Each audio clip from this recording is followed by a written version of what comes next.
சரி, நீ சொல்றது அந்த மாதிரி ஃபோர்ஜரியா ஒரே நம்பர் கொண்ட 2 கடிதத்தை மாத்தி நீதிமன்றத்தை ஏமாத்துற வகையில அப்படி ஒரு கடிதத்தை கொடுத்திருக்கிறாங்கன்னு வச்சுப்போம். சரிப்பா, மாணவர்களும் பேராசிரியர்களும் புகார் சொன்னாங்கல்ல, அந்த புகார் கடிதங்களை கொடுங்க, அதை நாங்க பாக்குறோம் அப்படின்னு நீதிபதிகள் கேட்கிறாங்க. அதெல்லாம் முடியாது, அதெல்லாம் ரகசியமானவை அப்படின்னு நீதிமன்றத்துக்கே அந்த கடிதங்களை இன்ன வரைக்கும் கண்ணுல காட்டல பிம் நிர்வாகம். அப்ப இதுல இருந்தே இது ஒரு உள்நோக்கம் கொண்ட ஒரு விஷயமாக ஏன் இருக்கக்கூடாதுங்கிற ஒரு சந்தேகத்தை கிளப்பியிருக்கு. சரி, வேற என்னதான் காரணமா இருக்க முடியும் அப்படின்னா அங்கதான் இருக்கு இன்னொரு 2வது ட்விஸ்ட்.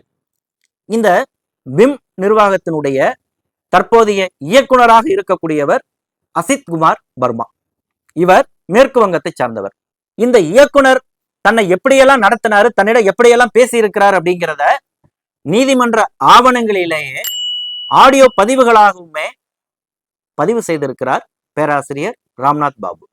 அதாவது என்ன சொல்றாருன்னா, உன்னை தான் வேலையை விட்டு தூக்கிட்டோம்ல, கிளம்பி போக வேண்டியதானே, எதற்கு எங்களை எதிர்த்து நீ ஃபைட் பண்ணிட்டு இருக்கிற, எவன்கிட்ட வேணாலும் நீ போய் பாரு, உன்னால எங்களை எதுவுமே செய்ய முடியாது அப்படின்னு சினிமா பட வில்லன் மாதிரி அவர் டயலாக் பேசியிருக்கிறாரு.